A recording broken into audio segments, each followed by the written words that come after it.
Hello, welcome to Spotlight, picking out the best in arty goodness. Spotlight, brought to you by the Isle of Man Arts Council.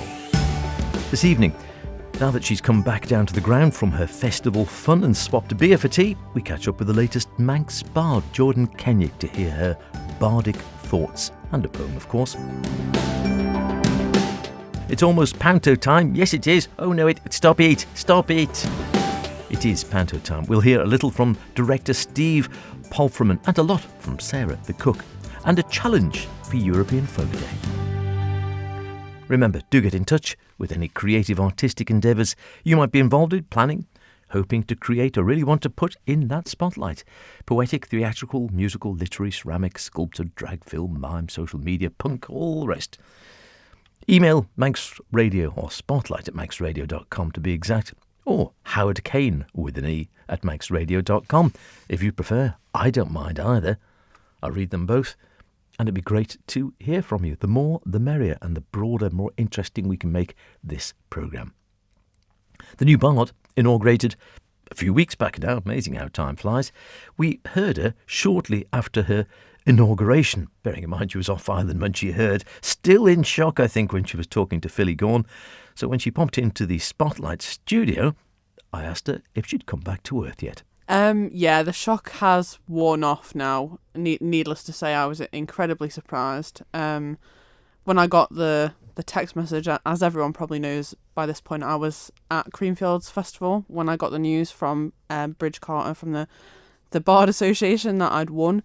And I'd probably had a lot to drink at this point. It was very late on in the evening and I couldn't actually read the text, so I had to pass it to my lovely boyfriend, who then told me, also very shocked, that I had won the title of 10th Manx Bard. So yes, it was a big surprise, but I danced the night away and had my own inauguration in the Steelyard tent. So yes, it was very fun. Yeah, because you were actually away for the inauguration. Apparently there's only you and T. Brown who missed the inauguration, so according to Phil Gorn. Yeah, and he's got a better excuse because he was dead. So I was just on a jolly somewhere.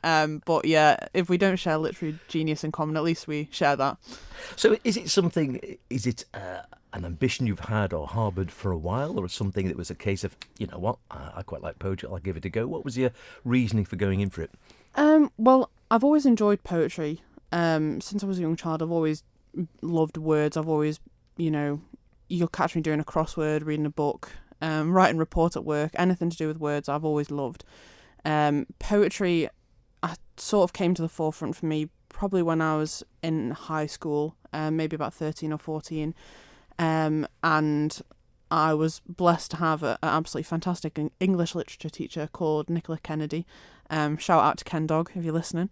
And she really pushed me to pursue my love of poetry, and that's sort of what started me off, really writing. I did actually find a poem the other day. Well, my nan found it.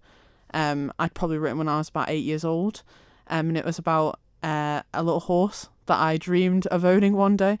But I wish I'd kept my early work, because it'd be really cool to see the contrast from how I wrote then to how I wrote now. It's probably a lot more angsty now I've grown up. But yeah, I think it wasn't something I ever planned on. It was actually my partner's mum that, said, "Oh, Geordie, have you heard about this competition? Like, you could become the next Manx Bard." And I thought, what's the worst that could happen? So I just thought I'd give it a go, not expecting to become the 10th Manx Bard. So yeah, it wasn't something I ever envisaged, but I'm really glad it's happened.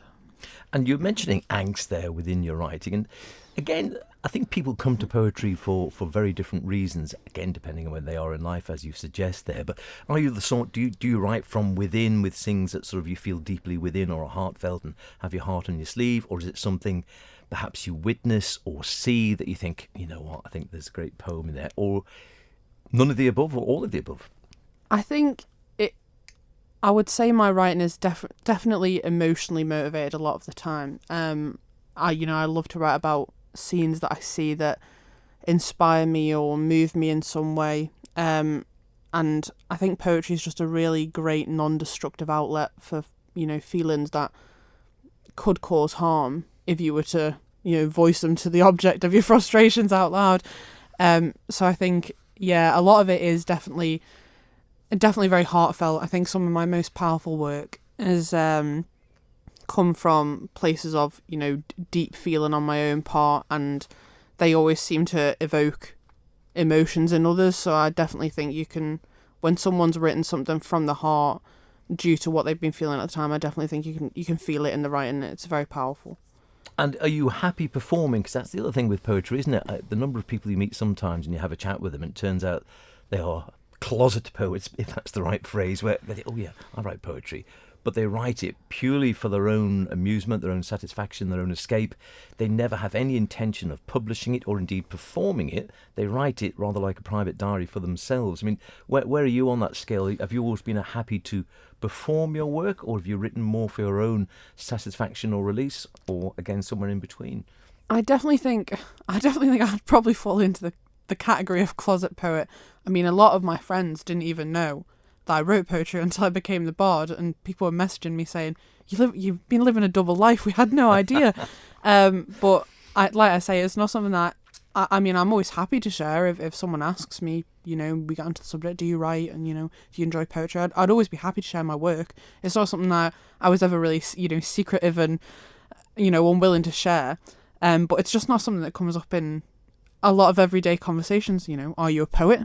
It's just, it's not a question that you would ask in a fairly regular conversation, I don't think, but I'm always happy to share it. And I love seeing people's reactions to my work, especially if I don't give them any context around it. Like I've read poems to people before, and they've come back and said, oh, it's really interesting that you chose to write about X, when in my mind it wasn't about X at all. It was about something completely different.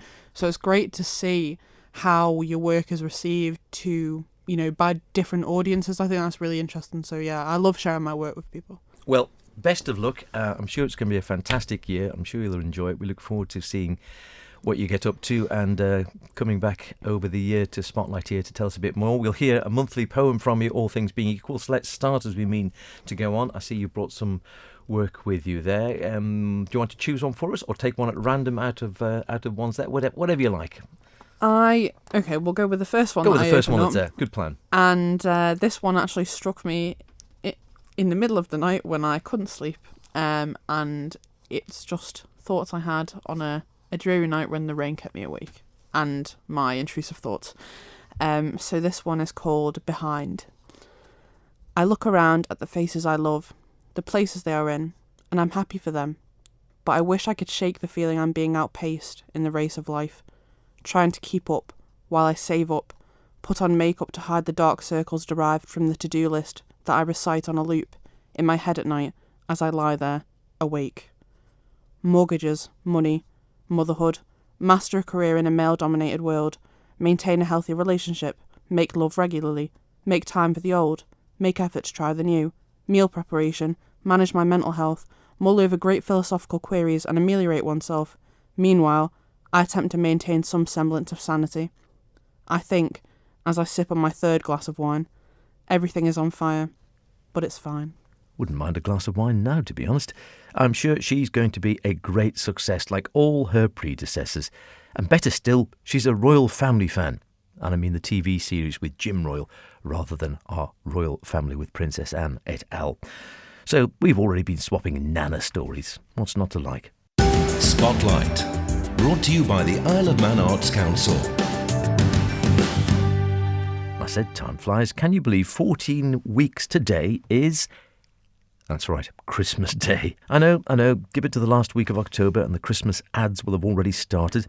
This year's traditional Panto at the Gaiety, Dick Whittington, brought to the stage by Stage Ed, is already well underway, and they dropped in a while back. Well, I tell you what, they can just introduce themselves. It's probably easier. I am Sarah the cook, and I'm the dame in the pantomime. Wonderful. I am Millie, and I'm playing Dick Whittington in Panto. Splendid. And I'm Steve, and I'm one of the producers of this year's pantomime. Not in costume, no. Not in costume. It is Dick Whittington coming up at the Gaiety Theatre this Christmas, of course. So is this traditional, Sarah the Cook? Is this a traditional pantomime? Is this a traditional pantomime? Yeah. Is this a It looks traditional from here. This is the most traditional pantomime you'll ever get. I love pantomime. Pantomime is marvellous. Pantomime's the first thing that children see, so yes, you've got to do it properly, and we've done it properly. It's written brilliantly by a man called John Dixon, right? The dame's played by a man called Jolyon Dixon. It's weird. They're very similar, but it's a very funny, family-friendly. It's just a great show, but Panto has to be done properly. We stick to all the rules. There's lots of booing, there's lots of hissing, there's lots of shouting, there's lots of audience participation. Oh, no, there isn't. Oh! I do the funnies, dear. Is there a giveaway song? Can we chuck sweets into the audience? You know what? Have I written that in? I can't remember. If we don't chuck sweets into the audience, we will. I don't care because it all went health and safety and you weren't allowed to, but no, you can. And there'll be lots of water and spraying and loads of stuff going on. And my favourite scene. Sorry, love, you say something. Second favourite scene. Whittington. Yeah, anyway, my favourite scene. You right, dear? You want to see what she's wearing? It's ridiculous. It's lovely. My favourite scene is this. We call it a slosh scene, where you get lots of foam and stuff, and we're decorating. Are we decorating? I can't remember what we're doing in this one. But anyway, we get loads of stuff chucked around, and we get covered in it all. And the audience, they very nearly get covered in all the stuff, and it's very, very messy. And it's very important to have one of those scenes in the pantomime. It is vital to do that. And I have to say, you have come in. Well, I don't know. You were resplendent today. I don't know. This is your Sunday best. Is this your work gear? It's a gorgeous costume. Being radio, of course, we can't see it unless you maybe go to the Manx Radio Facebook page. But it is glorious. Well, no, if I were you, I'd go to the Manx Radio Facebook page and have a look, because I do look gorgeous. You do? Don't I? Yeah, no. Well, these costumes, I've got 5 costumes this year, and I will have a lovely lady helping me in and out of them, because some of them are very spectacular and big and complicated, and so you have to get in and out. And I lose weight, which is handy. There's a few bars next to the theatre that I frequent. Oh, it's afterwards. dangerous. I know. As long as it's afterwards. Yeah, no, afterwards, and I have a Ribena and a Pepsi or a Coke. Yeah, there's 2 of them. You're an hour. Or both. Or any. both. You know what I mean? But you know, they spent millions and millions and millions of pounds on marketing Pepsi and Coke. And when you go to the pub and you say, "Can I have a Diet Coke?" and they say, "I've only got Pepsi," you go, "Yeah, that's all right." We have Dick here as well, who's also resplendent in her costume as well. You're That's very not a costume, dear. She wears that anyway. She just wear that all the time. That's your day wear. Just Yeah, I your wear it general, on a Saturday night. your general day wear.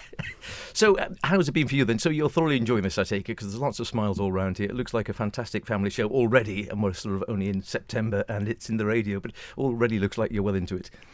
Yeah, so I'm at uni away, so I love coming home and being able to do Panto at home and give back to the Manx public. Yeah. And do you like Panto itself? Because it's a very sort of specialised art form in its own way. Yeah, it's so fun. Like, you just have a good laugh with everyone, and yeah, very rewarding. And don't forget, last year she was the spirit of the ring in Aladdin. Yes. She was ever so good in that, which is why they decided to have her back, despite me saying no way.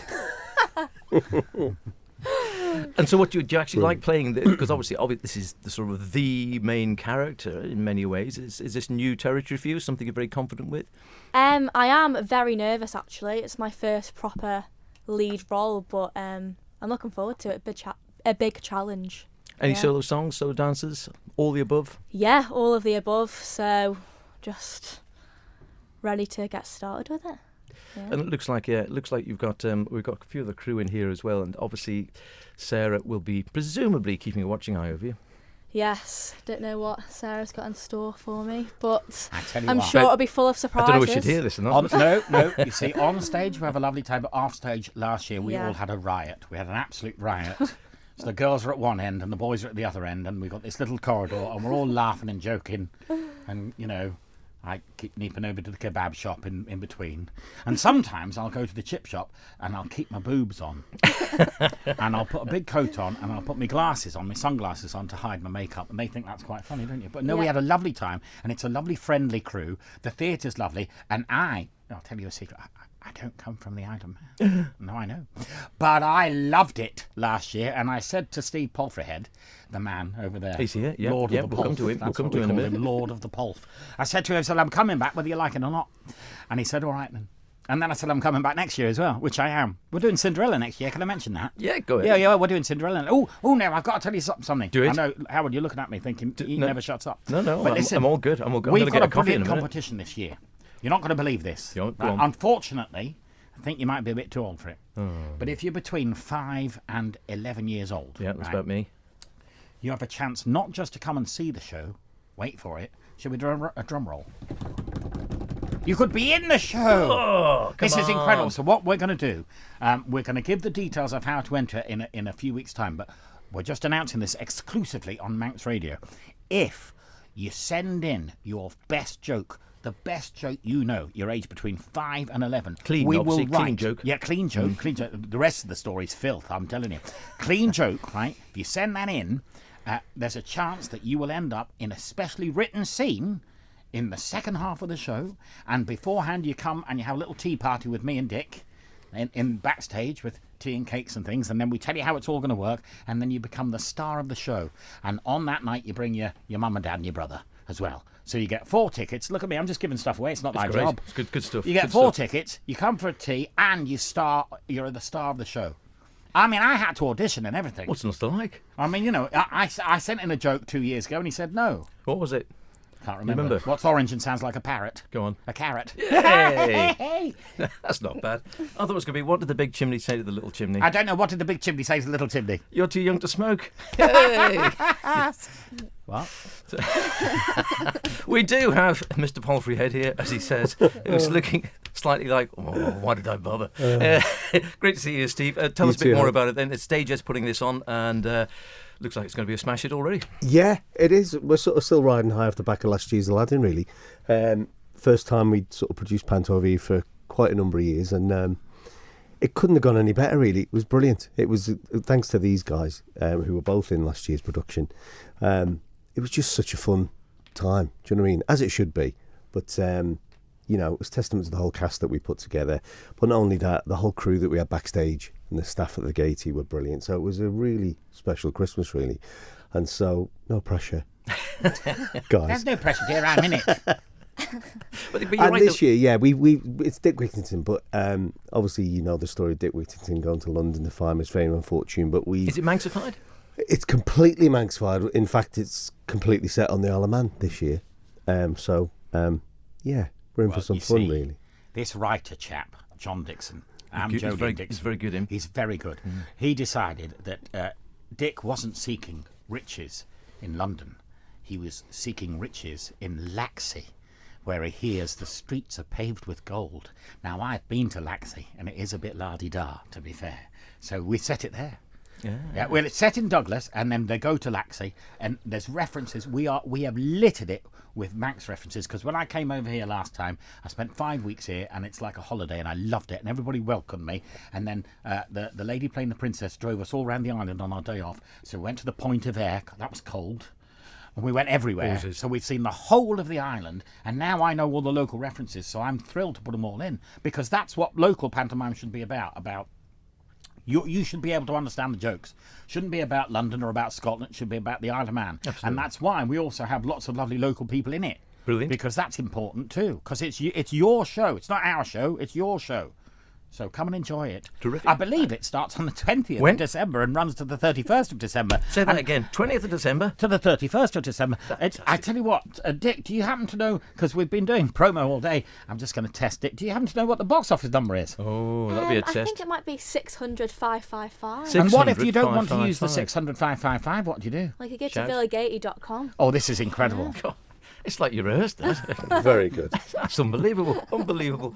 It sounds fantastic. And again, it's just great family spirit and a great team spirit here as well. And at the end of the day, any theatre production, it's about the team, isn't it? Yeah, do you know what? It really is, because it only takes one to sort of put that off kilter. Do you know what I mean? So we've sort of gone to great pains to get the right bunch. You know what I mean? And John twisted her arm to come back again, even though he's not Manx. But we're having him. I'm never but leaving. it is all about the team, and it's a really team effort, and it's quite a mammoth team effort, and it's especially for local people because it is Christmas too, and the amount of people who give up their Christmas to come and work on the pantos, hats off to them, because I don't know if I would. No, I would. No, you don't. You get on the ferry 2 days Whatever. before. I was here all Christmas. You were not. You got on a boat Oh, I and you went went back- away for 3 days. Yeah, to get my kids, and then brought them back and made them sit and watch it 7 times. And they loved it each and every time. Every time. It gets better and better, I'm told. Yeah. Better and Yeah. better. Well, listen, don't take this too literally, but break a leg. Thank you. Will Yeah, do. we all look forward to it. Christmas is coming very shortly, I believe. And look who's just come in. He's behind you. Hey! He's a comedian. Forget it. How can it fail? We'll hear from them again closer to the time, I'm sure, but it sounds like they're already ready for the stage now. Good to hear Mr. Palfreyhead. Steve Palfreyman, to the uninitiated, did manage to get a word in edgeways in the end. He's got his hands full there. Dick Whittington runs at the Gaiety from the 20th to the 31st of December. It's sure to sell out. Get your tickets early to avoid disappointment.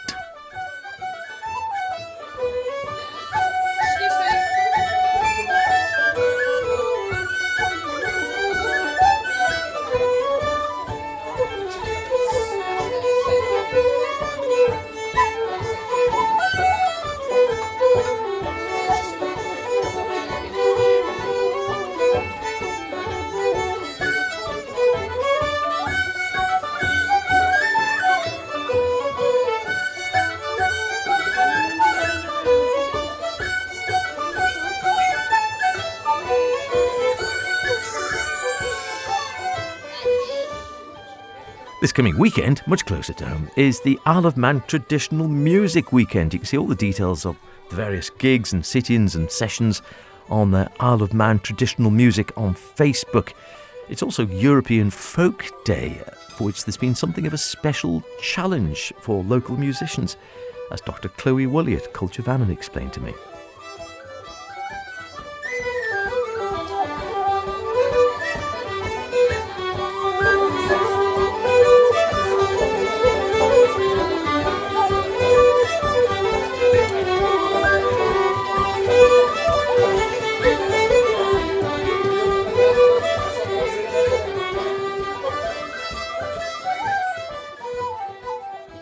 Yes, well, we had a colleague, a peer over in Wales get in touch with us, Jordan from Track, Wales, Cymru, and he suggested doing a collaboration with the Isle of Man and Cornwall and to swap some folk songs and tunes.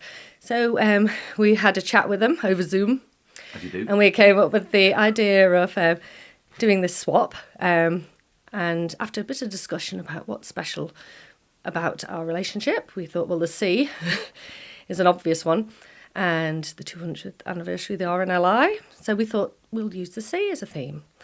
And within a few minutes, we realised that we've all got a similar word for the sea, which is more, more, more.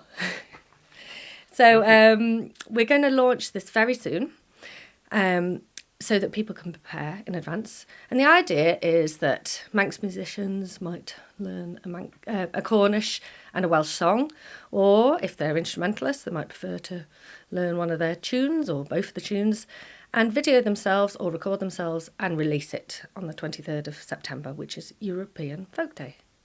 Oh, great. So the idea that it's sort of a mixing of the cultures, a sort of cross-cultural link. Yeah, that's right. And I think it would be just interesting, really, to see what other musicians do with a Manx folk song, how they tackle the language as well. Cornish and Welsh are very similar languages. Manx is more related to Scottish and Irish. But at the same time, it's worth having a go. So we're all putting tutorials together. We've chosen the Manx Gaelic song Siúl Asúl, which means sail away. So Ruth Kegan has done a video for that, where she helps you with the pronunciation and the melody. It's a nice, simple song that you can interpret in lots of different ways. And we've also got a video tutorial of Three Little Boats, which is a Manx jig. And Dr. Laura Rolls has produced that tutorial for us. So we're hoping that some Welsh and Cornish musicians will take on those songs and tunes and produce them in time for European Folk Day. Okay. And where do people... So are people going to record sort of videos of these and post them somewhere, or...? Yeah, it's reliant really on people's own social media, or if they've got their own music websites or whatever. But if they tag European Folk Day in there, it'll be part of the bigger picture. This is only the second year of European Folk Day, but the whole idea is that it's highlighting traditional arts in, well, a lot of countries in Europe, sort of showing how rich the cultural spectrum is, also showing the uniqueness between the languages and the folk arts. And of course, the Isle of Man, we've got lots of distinct traditions that people will be very interested in. Absolutely. And can people find details online? Yes, so if you come to manxmusic.com, you can find out about this project. It'll also be on European Folk Day's website, as well as like hundreds of events that are happening all over the European continent. And on learnmanx.com as well, my colleague Ruth Kegan will be sharing information about that there.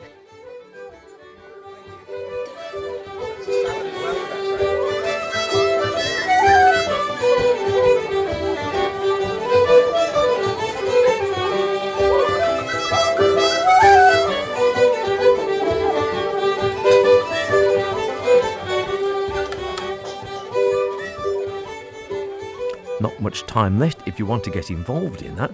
Does sound like fun, doesn't it? So if you do, get your instruments out, get strumming. If that's not a euphemism, I think it probably is. I better quickly say that's about it for this week. The traditional music weekend, of course, coming on Saturday and Sunday. Do check it out. Don't forget, if you want to hear anything again, go to manxradio.com, download the Spotlight podcast, listen where and when you want. Why not try it whilst making a large bouncy ball out of rubber bands? See you next week. We'll be hearing more about the piano series at the Erin Arts Centre. Until then, look after yourselves and whatever you're doing, be creative about it. Emo.